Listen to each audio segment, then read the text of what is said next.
Oi, gente, bem-vindos à nossa live dessa sexta-feira. Sextou, hein? A partir de agora a gente está online no canal do YouTube Band Jornalismo e também no Facebook Band Jornalismo ou Facebook do Band News TV. Você escolhe com qual plataforma você quer nos acompanhar, mas o importante é acompanhar. É uma sexta-feira, todo mundo com um sorriso no rosto, porque lá fora tem sol, tem calor, se bem que não pode se aglomerar, a gente está no meio da pandemia, mas o assunto é difícil. Mesmo assim, eu fiz questão de fazer essa live sobre ele. Desde 2014, setembro é chamado de Setembro Amarelo, para atividades e campanhas de prevenção ao suicídio.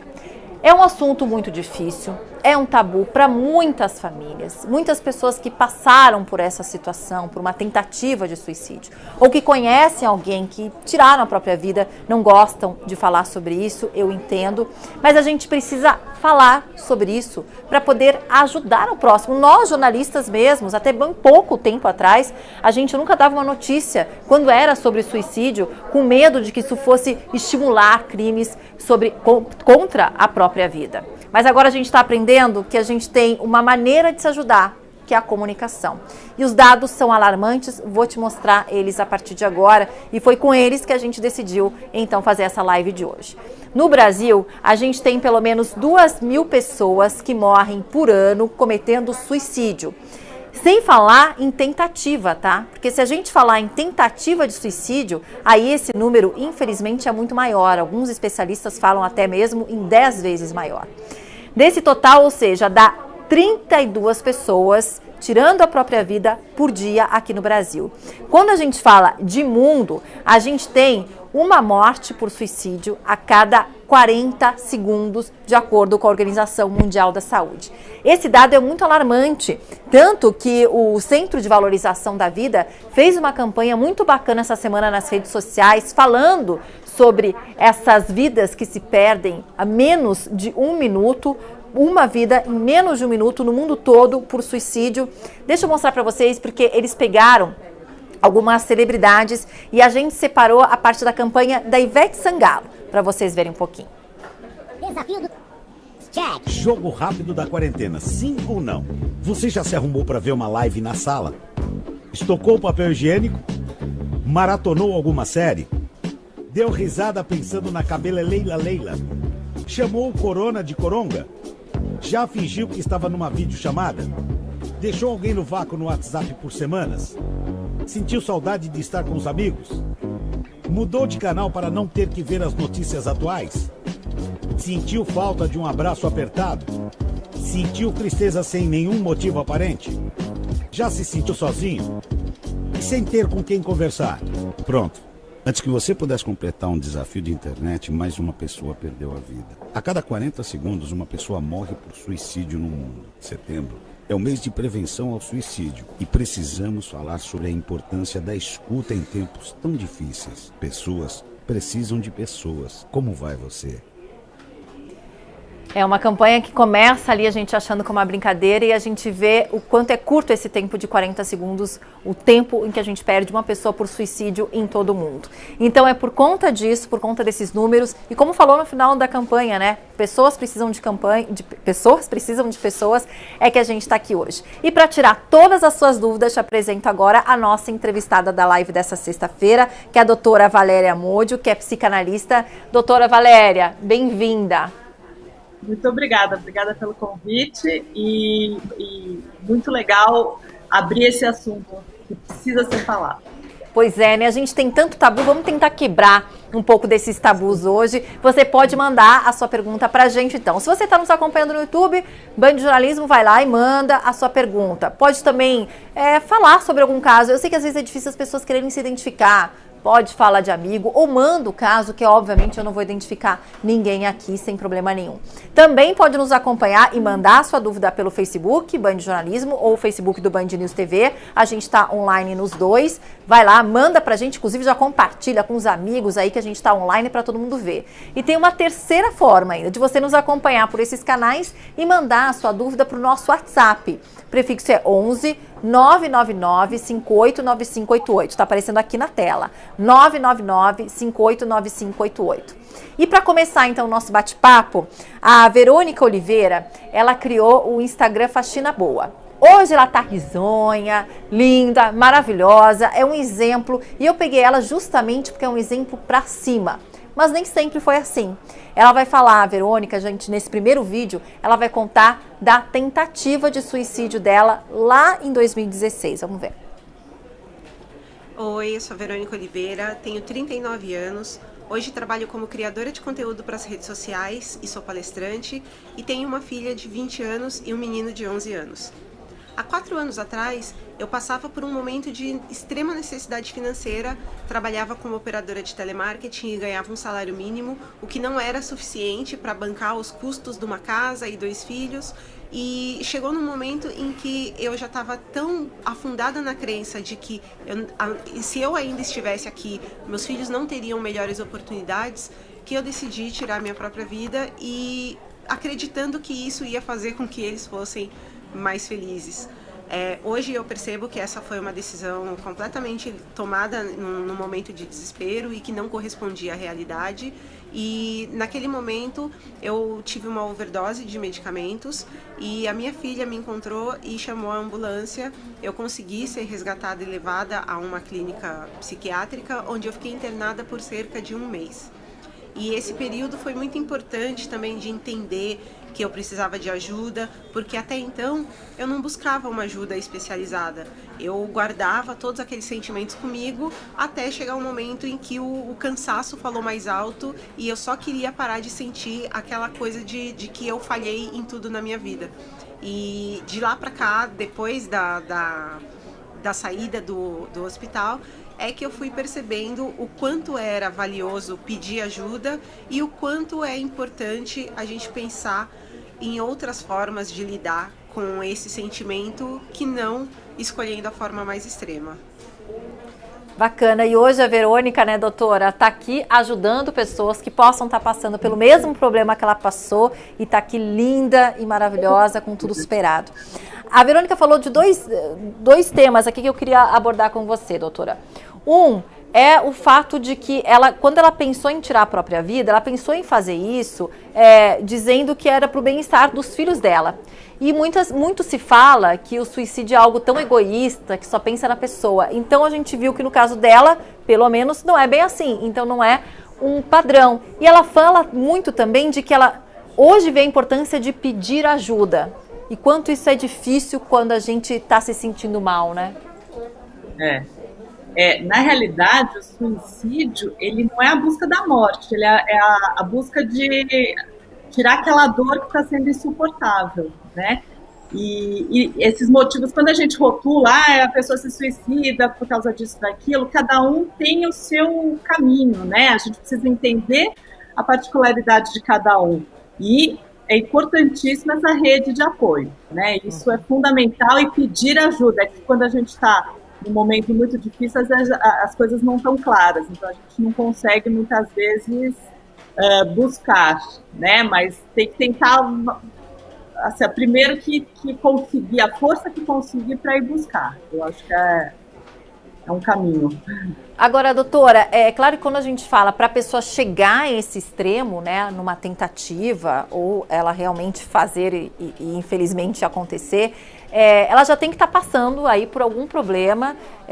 Muitas dessas pessoas, a Verônica, por exemplo, foi diagnosticada também com depressão. Nesse momento da pandemia, a gente tem estudos mostrando que os quadros depressivos estão com um crescimento muito grande, alguns até com 80%, mas depressão, ansiedade, vários outros transtornos que estão chegando perguntas também sobre isso por aqui.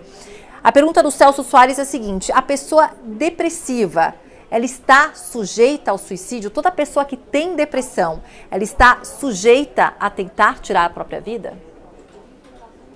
A gente não pode nunca dizer todos ou nenhum, né? Mas todo mundo está sujeito, na realidade. A vida não é fácil, a gente passa por dificuldades. E são momentos, a depressão sim é um dos fatores que levam, um dos principais, né? Seria estatisticamente o principal, o primeiro. Tem níveis de depressão e pode levar sim, né? Por isso que a gente tem que cuidar antes, porque quando chega a esse nível, ele não está sendo cuidado. A gente tem que cuidar dos nossos sentimentos antes. né? Até antes da depressão, se a gente conseguir. E já fazer uma pergunta aqui, inclusive, eu acho que a pessoa não se identificou, mas não tem problema não, tá? A gente ajuda ainda assim.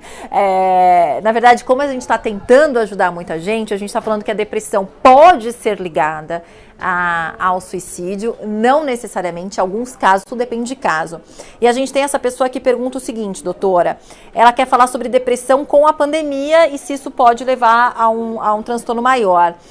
Fala que ela já não sabe, ela ou ele, né, não sei, já não sabe mais o que fazer para continuar, todos os dias é uma luta, pede perdão para Deus, chora todos os dias, mas viver dói demais. Não vejo sentido nenhum em estar aqui nesse planeta. Eu não sei se é um sentimento que já existia, mas como a pessoa colocou sobre depressão versus pandemia, eu acho que é algo que mesmo que já existia, está muito maior agora nesse momento de isolamento, de não consegue ver todo mundo, e crise econômica para muita gente, enfim. O que uma pessoa que está com todos esses tipos de sentimento, dizendo não vejo mais nenhum sentido em estar aqui nesse planeta, deve fazer nesse momento que está nos vendo para a gente conseguir ajudar, tentar ajudar, doutora?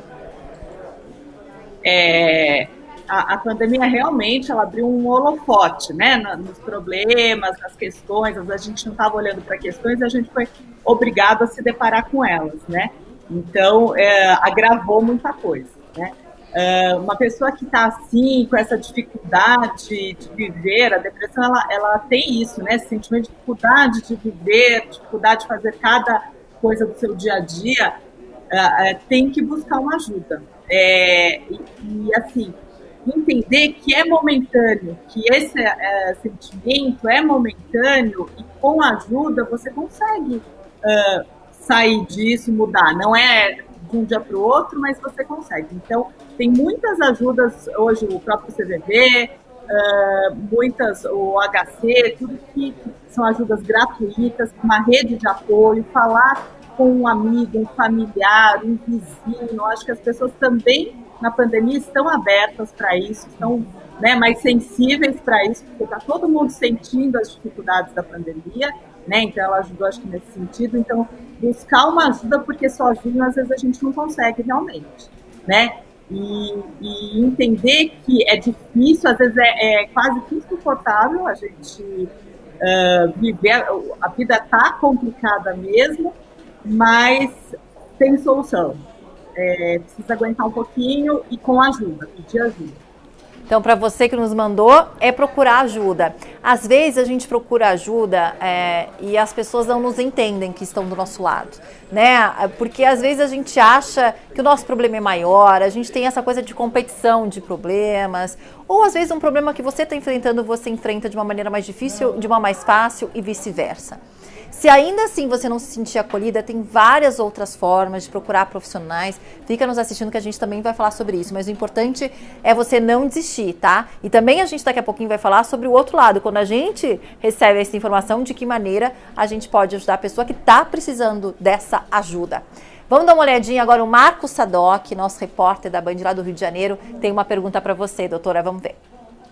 Eu tenho duas dúvidas sobre o Setembro Amarelo, sobre toda essa questão em relação ao suicídio. A primeira é a seguinte: normalmente a gente vê que pessoas podem estar um pouco mais depressivas, podem estar passando por algum problema, mas não necessariamente a gente já pensa logo que a pessoa talvez pense em cometer um suicídio. Então eu queria saber se existe algum sinal que a gente possa identificar nas pessoas que estão em estágio mais depressivo e que tenha algum sinal que a gente possa perceber, opa, mais ainda preciso ter atenção em relação a essa pessoa para evitar um possível caso de suicídio. E a outra dúvida é como desmistificar isso, como conversar sobre esse assunto, como falar sobre isso sem que seja tabu. É o que a gente está tentando, inclusive, né, doutora? Mas é como o Sadoc falou, e para a gente é também um tabu, a gente aos poucos está desmistificando. Como fazer essa desmistificação, falar mais sobre esse assunto? Então, falar do assunto. Esse tabu, ele veio da nossa cultura, né? Porque se a gente for até analisar, as religiões colocam como tabu, como algo pecaminoso, que até é uma coisa que eu esqueci de falar da outra pergunta, que ele falou, eu peço desculpas para Deus, né? Tem uma culpa ali. E não, você está sentindo aquela dor, né? Aí, indo para a pergunta dele, primeiro assim, vamos abrir, vamos falar. Todo mundo pode sim passar por isso, né? A depressão, a gente sabe que 12% das mulheres vão passar uma vez por isso, 12% dos homens e 25% das mulheres uma vez na vida, né? Então, não é muito, é bastante, né? Todo mundo está sujeito a isso, porque a vida é complicada, sim, né? E aí, como identificar? Eu acho que a gente não precisa olhar para identificar se a pessoa tem possibilidade de suicídio. Se a pessoa já não está bem, vamos respeitar, né? Porque a gente fala muito, você até comentou, sobre fala hoje, usa muito a palavra mimimi e tal. Não, né? Se a pessoa está sentindo aquilo é verdadeiro para ela, né? Refere-se a ela em relação à vida, né? Cada um tem uma reação no momento da vida também. Então, vamos respeitar. Acho que a primeira coisa é respeitar o protagonismo do outro, né? E tomar esse cuidado antes de pensar, pode ou não pode cometer um suicídio, né? Porque mesmo quando não comete, o sofrimento é muito grande, tem muitas coisas que podem acontecer entre a vida e a morte, né? Pois é, eu já me peguei julgando, né, pessoas que estavam passando de repente por uma mesma situação difícil que eu já passei e enfrentei e querendo que a outra pessoa enfrentasse ou passando por um outro momento e eu tentando botar ela no lugar, dizer, não, mas eu enfrentei uma coisa muito pior e você tá assim. E aí hoje, quando a gente vai ver, é um sentimento não egoísta, mas assim, a gente não pode julgar os outros porque cada um tem as suas dificuldades e as suas facilidades. E às vezes pode ser para mim e não para você, então a gente tem que respeitar como cada um sente isso. Às vezes para uma pessoa, por exemplo, um término de um relacionamento, parece que o mundo vai acabar. Para outras pessoas, não. Ou que já tiveram outros relacionamentos, para outras pessoas é mais fácil. Mas tudo depende para cada um, como é que essa pessoa sente, né? Como é que ela recebe essa notícia. Agora, doutora, falando um pouquinho também de pandemia, que veio essa pergunta, o isolamento, a gente tem também uma questão econômica na pandemia que está mexendo muito com as pessoas. A gente está falando aí bastante da alta dos alimentos da cesta básica, número de pessoas que perderam o emprego por conta disso. A questão econômica também deixa a pessoa mais vulnerável? Sim, a questão econômica é um dos fatores, né, estatisticamente falando, mas deixa vulnerável, e acho que isso vale para a gente também, enquanto sociedade, pensar, né? Eu tenho reparado bastante na pandemia, até através dos pacientes, como a nossa sociedade é cruel em relação a isso, né? A pessoa está com um problema financeiro, aí às vezes coisas pequenas vão piorar, né? Tem aquelas cobranças, aquelas coisas que vão piorar para ela conseguir um empréstimo, alguma coisa e resolver o problema dela. Então parece que vai se multiplicando. É uma sociedade cruel nesse sentido. E aí, o que eu diria para uma pessoa que está com esse problema é tentar separar. É difícil, né? Principalmente quando a gente chega em situações, né, de comida em casa, com os filhos e tal, é bem complicado. Mas tentar separar, tipo, a parte financeira mesmo, da necessidade de viver, né? De criar uma vida, vamos tentar criar uma nova forma de viver, né? Isso exige uma elasticidade emocional também, que a gente muitas vezes tem momentos que a gente perde um pouco, né? Ou não tem, não trabalhou isso na vida, não foi colocado, né, em situações como essa antes, né? Então vai depender também individualmente de cada um. Pois é, e quando a pessoa fica desempregada, ela fica realmente mais vulnerável, né? Ela, além da parte financeira, da dependência da parte financeira para sobreviver, para sustentar uma família, enfim, ou às vezes para socializar, também deixa a autoestima muitas vezes abalada, dependendo de como isso aconteceu, né? Como que essa pessoa perdeu o emprego, por que ela não consegue encontrar outro. Então, realmente, é um dos fatores... A Verônica, que a gente viu logo no início da live, um dos fatores foi financeiro, né? Que fez ela levar ali a uma tentativa de suicídio há 4 anos. O Rodolfo Gomes pergunta o seguinte, doutora. Só quem tem doença grave é que tem tendência a cometer suicídio ou pessoas que estão bem de saúde, mas levam, por exemplo, uma vida devassa? A vida devassa, Rodolfo, eu não sei o que você quer dizer com isso, como a gente não está fazendo o julgamento de valores aqui, vou tirar esse devassa seu, tá? Vou dizer uma pessoa que aproveite a vida de uma forma que ela quer aproveitar, mas que às vezes é meio intensa, digamos assim, doutora. Uma vida intensa. O que é, né, problemas mentais, emocionais, falam só quem tem problemas. A gente está sujeito a ter problema, todo mundo está sujeito a ter problema. Eu acho que um outro tabu que existe é em relação a isso, né? A gente trabalha muito a saúde física do corpo e esquece de pensar na saúde mental. A gente tem que cuidar da saúde mental como uma prevenção também, para quando vem momentos como esse da pandemia, a gente está preparado para lidar com isso, através de um autoconhecimento, né? Então a gente fala-se muito que faz terapia, é louco, né? Ainda tem muito isso, né? E quem que essa divisão, eu tenho problema mental, não tem, lógico, tem gente que tem alguns problemas um pouco mais agravados, que tem a parte médica, química, que tá aí junto, mas todo mundo está sujeito a entrar numa depressão, todo mundo está sujeito a várias questões psíquicas que podem, sim, também chegar a pensar em cometer suicídio e tal. Todo mundo está sujeito, né? Então, eu acho que isso é uma coisa importante da gente pensar.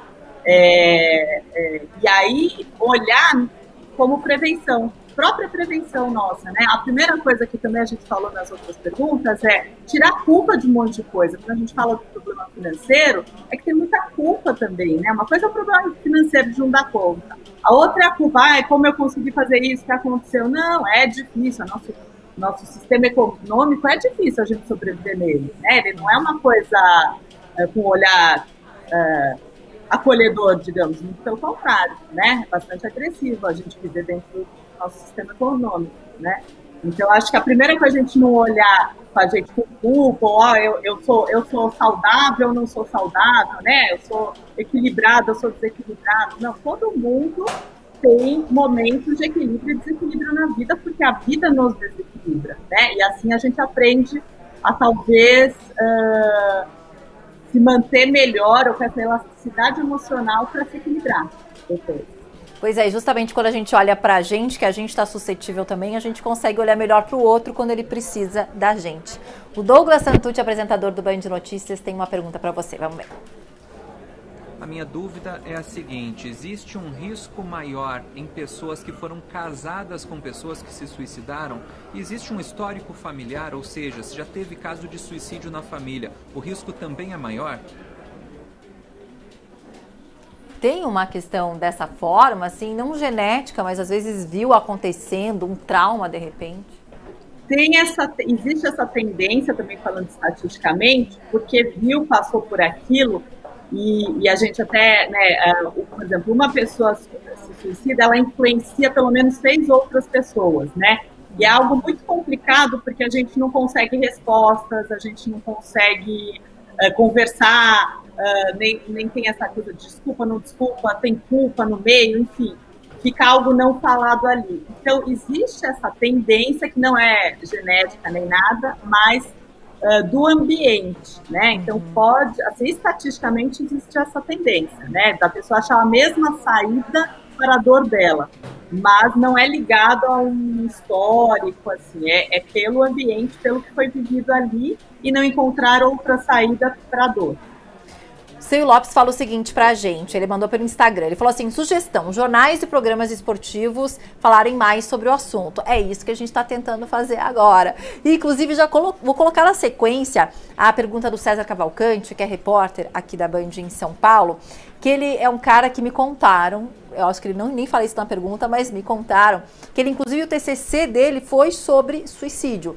Então, uma pessoa que também, e como é jornalista, ele também ficou próximo disso e tem a mesma dúvida que a gente falou no início, né? Um tabu que aos poucos a gente está quebrando agora, porque antes a gente não falava nos veículos de comunicação sobre isso. Então, a gente está começando, tá, Seu Lopes, a fazer, gostei da sua sugestão, a gente já está fazendo hoje por aqui, que assim a gente siga. Deixa eu ver agora a pergunta do César, então. 3, 2, 1. Oi, Paula, bom dia a você, bom dia a todos que estão acompanhando a live, um assunto muito importante. Eu estou aqui no carro da reportagem, trabalhando, e vou trazer uma dúvida de jornalista mesmo, né? É como falar do suicídio no noticiário de maneira responsável, né? Como não ignorar esse assunto, que é urgente, é muito importante na nossa sociedade, principalmente nos dias atuais, mas fazer isso respeitando as orientações das autoridades sanitárias, né? A gente sabe que há uma cartilha da Organização Mundial da Saúde para a gente falar de maneira muito cuidadosa desse tema e também não inviabilizá-lo, né? Não tornar ele, colocar ele debaixo do tapete. Como então falar do suicídio no noticiário, no dia a dia, de maneira a informar o público e não contribuir para que haja mais casos, enfim, como noticiar de maneira responsável. Essa é a provocação que eu deixo aí para vocês. Boa, César, até porque o nosso medo sempre foi esse, né? Não provocar outros casos iguais. Mas a gente está vendo que é necessário falar. Como fazer isso, né, doutora? Eu acho que o problema que pode provocar... Lembra que teve aquele seriado, eu estou esquecendo o nome, que era de uma moça que... 30 Reasons Why. Isso, não, isso. é esse, né? É esse mesmo. Por que ele foi falado muito, que tinha, assim, a gente via em consultório, as pessoas que a gente chama, né, com tendência aí, começaram a falar de novo sobre o assunto, né? Porque a forma como foi abordado, né, depois no final, ok, mas assim, porque você vira uma coisa, ela perpetua, né, a pessoa perpetua através do suicídio. Então, quando a gente conta o caso, talvez em detalhes, pode sim provocar, mas na realidade, a gente até conversou bastante naquela época, né, o Instituto de Estudo e tudo, que não necessariamente é algo ruim, porque volta o assunto e se conversa sobre ele. E aí também se conversa na sociedade, se conversa com a família. Então, falar do assunto, talvez não detalhar como foi, não colocar como um mártir, né? Como uma coisa que se perpetue. Eu acho que é isso, porque a gente tem que ter em mente que a pessoa que busca o suicídio, ela não está buscando a morte, ela está buscando aniquilar a dor e uma outra vida. Ela está buscando matar aquilo que para ela está impossível de viver com aquilo, mas buscando uma outra vida. Mas a gente não sabe a existência de outra vida, né? A gente só vai saber quando acontecer, né? Assim, tem... Então,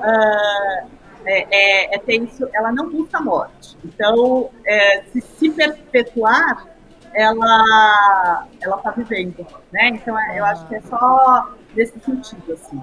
Vamos trazer para o lado bonito, assim, eu vi a série e ela tem uma discussão muito bacana, que começa com o suicídio, mas que traz à toa tantas outras coisas lá, como abuso infantil, como estupro, como pedofilia, como violência, o estupro falando na série masculino e feminino, como bullying. Então traz N questões e realmente essa questão foi muito discutida porque ela mostra a cena em que ela tira a vida, então poderia a Iris estar mostrando como pode fazer e perpetua. Ela fica, eu acho que a série tem 3 ou 4 temporadas, se eu não me engano, e ela perpetua pelo menos 2 temporadas ali na memória das pessoas, ensinando e ajudando. Então eu acho que o que a gente pode fazer é isso que a gente está fazendo, né? É um serviço para as pessoas poderem falar, mas jamais mostrar essa parte que seria, às vezes, como, por exemplo, algumas pessoas que a gente mostra, que foram ícones, né? E que a gente perpetua por lutas, né? Não fazer isso com a pessoa que daí fica ela lembrada de uma forma positiva e essa não é a ideia para não estimular que esse tipo de crime aconteça, né, doutora? Tipo um romantismo, né? Tirar esse romantismo, porque não tem nada de romântico, né? É muito... imagina para quem ficou aqui também, é tristíssimo. Para a pessoa que estava sentindo essa dor, a pessoa que ficou. O Dia GM, ele pergunta o seguinte: como identificar que uma pessoa pensa em suicídio? A gente separou alguns sinais de alerta aqui para mostrar para vocês na tela, e aí eu peço depois para a doutora complementar. Vamos dar uma olhadinha nos sinais de alerta que a gente colocou aqui para você sempre ficar atento à pessoa que está do seu lado. Olha, se ela fala muito de morte e suicídio, se a pessoa se sente sem esperança ou um fardo, isso pode ser você ou a pessoa que está perto de você. A falta de autoestima, a automutilação e o isolamento. O isolamento, inclusive, muito comum em adolescentes e jovens, né? Que pode ser ainda pior, inclusive, quando a gente fala sobre isso. Desses sinais agora, parando nos sinais, doutora, que outros sinais que tem? Agora eu estou pensando também em redes sociais, né? Será que as pessoas dão algum sinal pelas redes sociais? Hoje elas falam tanto sobre a vida pessoal. Pode ser um sinal ali nas redes delas também? E que outros sinais que você falaria aí para o pessoal que a gente pode ficar atento? Sim, a gente tem visto bastante, né, caso que nas redes sociais elas estão pedindo ajuda, porque não deixa de ser um pedido de ajuda, né? A própria tentativa do suicídio é um pedido de ajuda desesperado, né? Então, as redes sociais, pessoas que são mais impulsivas também, a gente tem que ter esse cuidado, né? Porque é um ato impulsivo. E qualquer... As pessoas tentam se comunicar, né?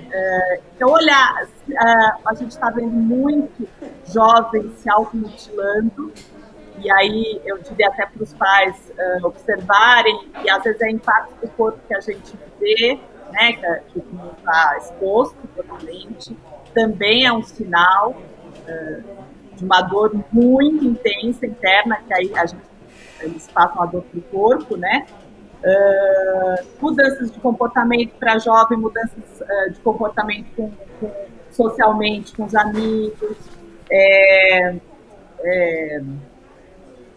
pouca interação, qualquer pedido, eu não estou aguentando, a vida está muito difícil, hoje eu não estou conseguindo fazer, muita irritabilidade, são todos sinais que podem ser de que está insuportável viver, é isso que a gente tem que associar, sabe? Agora, por exemplo, eu vou falar só o primeiro nome, não vou, a pessoa mandou o sobrenome, mas eu vou falar só o primeiro, assim, para preservar a identidade. Rieri falou o seguinte, a minha pergunta é: uma pessoa que recentemente se divorciou se sente frustrado e ultimamente quer ficar isolado e sente vontade de se trancar dentro do quarto e de morrer de overdose. Concluindo a minha pergunta, por que essa pessoa se sente assim? Eu não sei se a Rieri ou o Rieri, não sei, está falando dela mesma ou se está falando de um comportamento que está vendo. Então aí eu já passo para a próxima pergunta, doutora, que se a gente vê um comportamento desses, de que maneira a gente age para ajudar essa pessoa? Agora com essa pergunta chegando para a gente e para quem está do lado e vê esse comportamento alterado ou com esses sinais que a gente mostrou agora, o que a gente que está vendo deve fazer para ajudar? Eu acho uma ótima pergunta, porque a gente tem também uma coisa social de que tem que respeitar, né, a privacidade, os desejos. Ela quer ficar só. Se a situação tá como essa, de se trancar no quarto, de querer morrer e tal, tem que haver uma intervenção, né? Porque uma pessoa que está numa situação dessa, ela não está numa consciência normal, né? Cria-se fantasias, a gente não consegue ter um equilíbrio, é uma pessoa que está não consegue ter raciocínios, consciência clara. Então ela precisa de uma ajuda, e a ajuda pode ser sim a intervenção. Então, em casos como esses, a gente não pode esperar, será que vai melhorar ou não vai? Tem que tentar uma intervenção mais séria através da medicina e tudo mais, porque aí, com o apoio, com medicação, com tal, a gente consegue equilibrar e aí se conversar, né, de uma forma um pouco mais consciente. Mas chegar a esse ponto, a gente tem que tentar, né, amigo, família, tentar intervir. Pois é, a gente falou aí o que fazer. Agora a gente separou uma arte também para o que não fazer. Lembra que a gente estava falando no início de subestimar a dor do outro? Vamos dar uma olhadinha no que não fazer quando a gente vê algum sinal de uma pessoa que pode estar depressiva, tirar a sua vida, ou enfim, acontecendo com a gente mesmo, mas principalmente quando a gente está do lado e vendo alguém assim. Olha, o que não fazer. Não dá sermão, tá, gente? De jeito nenhum. É aquilo que a gente falou, né? Eu não passo por tudo isso. Cada um tem a sua dor e sente de uma forma diferente. Não achar que é chantagem emocional. Isso serve para vários relacionamentos, né? Familiares, amorosos, de amizade. Não compare a dor do outro com a sua. Fale pouco e ouça mais. Esse último eu acho o melhor. Que quando uma pessoa às vezes chega te pedindo ajuda, a gente tem a tendência a falar dos nossos problemas, que a gente está falando da competição de problema, ou comparar com o que a gente já passou no momento. Aí quando você vai ver, você está falando mais do que a outra pessoa. Aí você não está ajudando, né? Que mais que a gente não pode fazer, doutora, em casos assim? E esse ouvir mais, falar menos, ele está dentro de uma coisa que eu acho que é a coisa mais importante, que podem ser várias atitudes, que é o acolhimento. Né, é acolher o sentimento daquela pessoa, acolher o estado que ela está naquele momento. Por mais que você ache, eu acho isso boba, acolhe. A gente pensar no protagonismo, né? aquela pessoa tem a própria história, então aquilo que para você não é nada, para ela pode ser muito importante, porque se associa à história antiga dela, se associa a outras questões dela, né? E acolher. Então, a própria pessoa acolher o seu sentimento e os outros, quem está em volta, acolher também. Então, acolher, ela falou, dá importância àquilo que ela falou, né? Ouvir, procurar saber, procurar ajudar ela. Como eu posso te ajudar? A gente estar lá pelo outro, né? Eu acho que se a gente tiver esse raciocínio, são várias atitudes que vão estar envolvidas nisso, né? A gente desacostumou a estar pelo outro ali. Tudo é tempo, tudo, eu não tenho tempo de ouvir, eu não tenho tempo, né? É estar lá pelo outro, se entrega ao outro, pelo menos aquele tempo, e fica acompanhando, olha para o outro, né?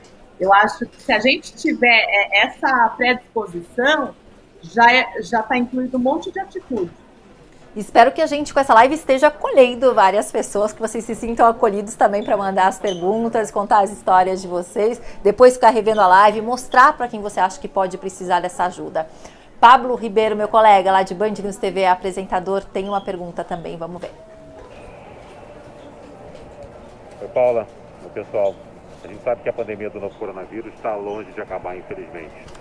Como no momento em que as relações humanas ficam ainda mais profundas e as fraquezas mais evidentes, a gente pode enumerar e até observar sintomas que podem ser parecidos com a depressão e que podem levar ao suicídio também em pessoas que estão ao nosso lado.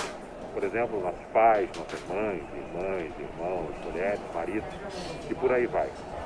Quem procurar e qual deve ser a abordagem nesses momentos? Obrigado. Agora a parte também do nosso lado, se a pessoa não te procura, né? Como é que você faz aí? Como é que você aborda, como o Pablo perguntou, né, doutora? Eu acho que a gente está com uma oportunidade única, apesar de todo esse problema de, né, Covid, com morte, economia, tudo isso, mas a gente está com uma oportunidade única de olhar para a gente e olhar para quem está ao nosso lado, né? A gente foi colocado, muita gente está confinada na casa, bastante gente, tendo que conviver 24 horas, que é muito difícil, mas é uma oportunidade da gente rever essas relações, da gente buscar a conversa, buscar a abertura. Então, assim, se a pessoa não procurou, eu acho que, mais uma vez, o que não é fácil falar e é difícil quando a gente está vivendo tudo isso, né? Se abrir ao outro e tentar o diálogo. Eu acho que o diálogo é sempre importante, né? E procurar observar as atitudes ou falta de atitudes da pessoa, como ela está reagindo, a sorte é a gente já conhecer, ou pelo menos a gente achava que conhecia, né? A pessoa, ele se mudou, e ele até fez uma pergunta de onde procurar ajuda. Hoje, no começo da pandemia, já tinha, né, muitas instituições que oferecem terapia gratuita na área da psicanálise e outras áreas também, e aumentaram. Então, a Sociedade Brasileira de Psicanálise, tem as escolas que é o SEDES, o CEP, tem muitos lugares que estão oferecendo gratuitamente justamente para o apoio na pandemia. Então, é um apoio super importante que eu acho que vale. É online, e aí as pessoas vão conseguir elaborar aquilo que a gente está passando, né? Porque a gente está vivenciando muita coisa e a gente tem que elaborar essas experiências emocionalmente, senão a gente não consegue lidar. Então, a ideia é tentar elaborar em casa, né, junto com as pessoas que estão ali, elaborar significa conversar sobre o que está sentindo, né? Ou buscar essas ajudas que tem, inclusive, bastante ajuda gratuita, ou com preços muito acessíveis. Ou, inclusive, se você está nessa questão, como o Pablo falou, de você não sabe como abordar a pessoa que está passando por isso, dando esses sinais do seu lado, você pode procurar um desses programas para contar o que está acontecendo, para te ajudarem esses profissionais a como você lida com essa pessoa, como você aborda ela, ou como você a convence de que ela tem que procurar uma ajuda. Então, todas as partes aí podem procurar uma ajuda para uma pessoa ajudar a outra. Bom, vocês lembram da Verônica Oliveira? Lá no início da live, a gente mostrou a história da Verônica. Como a doutora falou, a gente não pode, agora que a gente está quebrando tabu, a gente não pode jamais mostrar uma coisa que seja, que mistifique, né? Que deixe assim como algo bom, o suicídio, a tentativa de suicídio. Por isso que a gente escolheu a Verônica, porque ela é uma pessoa que aprendeu com a sua dor. né? Ela teve uma tentativa de tirar a vida lá em 2016 e hoje uma pessoa super pra cima. E a gente escolheu ela também por conta disso, porque a gente sabe que é um assunto pesado, é sexta-feira e ela é uma pessoa super pra cima. Então tem mais um vídeo dela agora que ela conta como é que tá a vida dela 4 anos depois, com tanta coisa que ela aprendeu, olha só.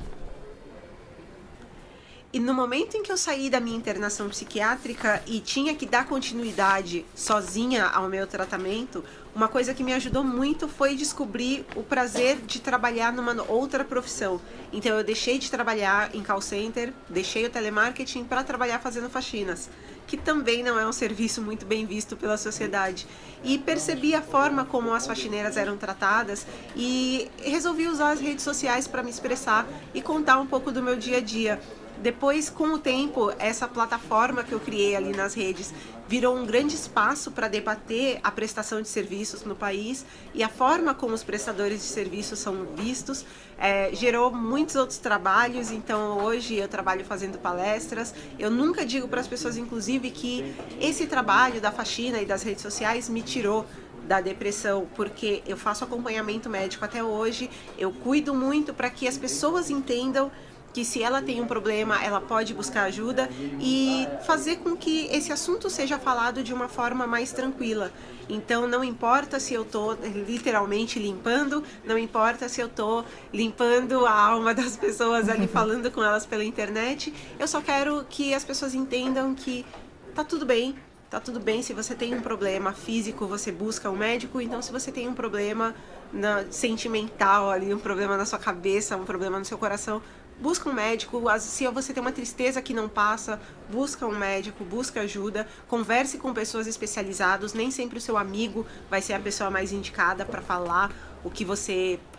nem para ouvir o que você tem para dizer, mas um médico, um psicólogo, um psiquiatra sempre vai poder fazer isso de uma forma diferenciada e te ajudar. É isso. E o sorriso da Verônica encanta, né? Ela falando umas coisas difíceis e ela fica sorrindo, a gente fica sorrindo junto com ela. Ela falou né, doutora? Ela falou do Instagram, deixa eu mostrar aqui o Instagram da Verônica, que é a faxina boa que ela criou. Olha só, ela tem, olha só, quase 50 mil já seguidores, 49,3.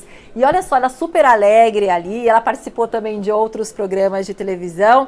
E ela conta a sua história, ela tá fazendo uma faxina na vida dela. Ela tem, olha, ali embaixo, ela mostra a transformação dela, inclusive. Antes e depois. É uma nova vida, né? Ela tá fazendo faxina, como ela fala, literalmente, e na vida dela também. E doutora, para quem passou por essa situação, uma tentativa como a Verônica, ou para quem agora, neste momento, está passando por uma situação difícil, o que você tem para dizer para essa pessoa de estímulo que existe a volta por cima? E como dar essa volta por cima?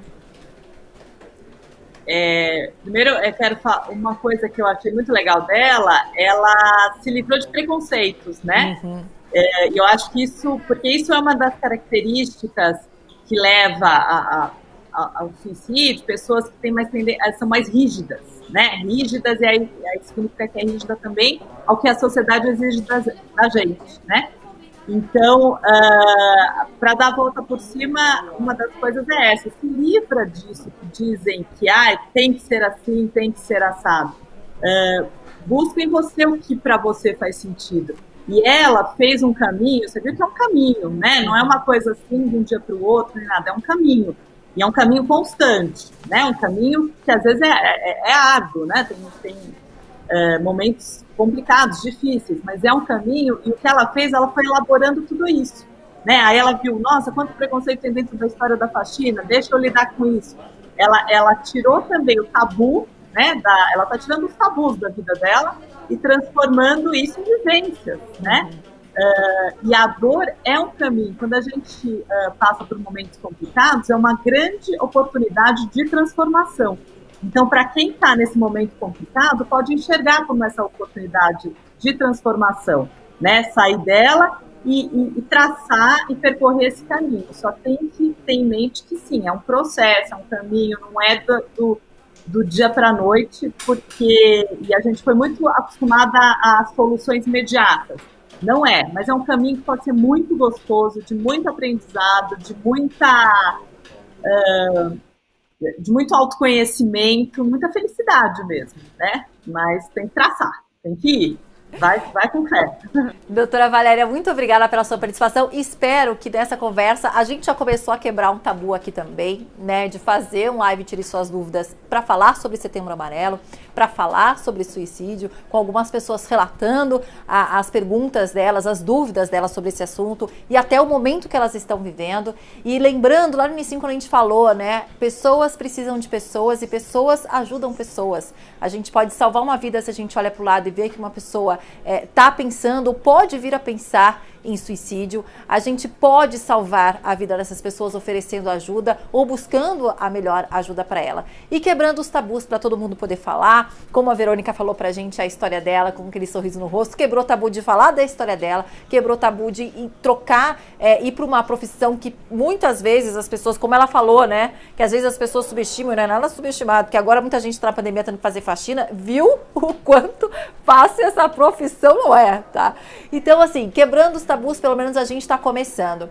Se precisar de ajuda, você procura um profissional e também a gente salvou aqui para você o site do Centro de Valorização da Vida, que fez essa campanha que a gente mostrou aqui no inicinho da Ivete Sangalo, uma das pessoas, né, das celebridades que participou, que a doutora também falou. Então você tem o chat ali, você tem o telefone que você pode fazer essa ligação, o número 188, entra nesse site, Centro de Valorização da Vida. Então, se você está precisando de alguma ajuda, ou se para você ou para alguém, eles podem te encaminhar da melhor forma possível. Pelo chat, pelo e-mail, tem um endereço ali também, ou da forma mais fácil agora na pandemia, você também pode ligar então para o número 188. Obrigada, doutora, pela sua participação, viu? Obrigada a você. Eu que agradeço, muito bom falar abertamente assim do assunto. Muito bom. Parabéns. Obrigada, até a próxima. E olha, para você que assistiu, gostou da live, quer indicá-la para outra pessoa, ela tá salva lá no nosso canal do YouTube, tá? Band Jornalismo. Tire suas dúvidas, a gente vai mostrar para você o nosso canal, olha só. Lá em cima, Band Jornalismo, já aproveita, se inscreve e tá bem ali em cima, ó, Setembro Amarelo, que é a nossa live. Quando ela sair dali, você vai indo lá para baixo, aí você vai passar pelos programas, tem o especial de Band News, comentarista, Jornal da Band, programas completos, e aí, ó, tire suas dúvidas. Todas as nossas lives ficam salvas aí. Então, se você viu e de repente quer rever, quer mostrar para alguém que esteja passando por esse momento, vai lá, entra no canal do YouTube Band Jornalismo, que fica salva para sempre. É isso, gente. A gente se vê de novo na próxima semana. Beijo, bom fim de semana.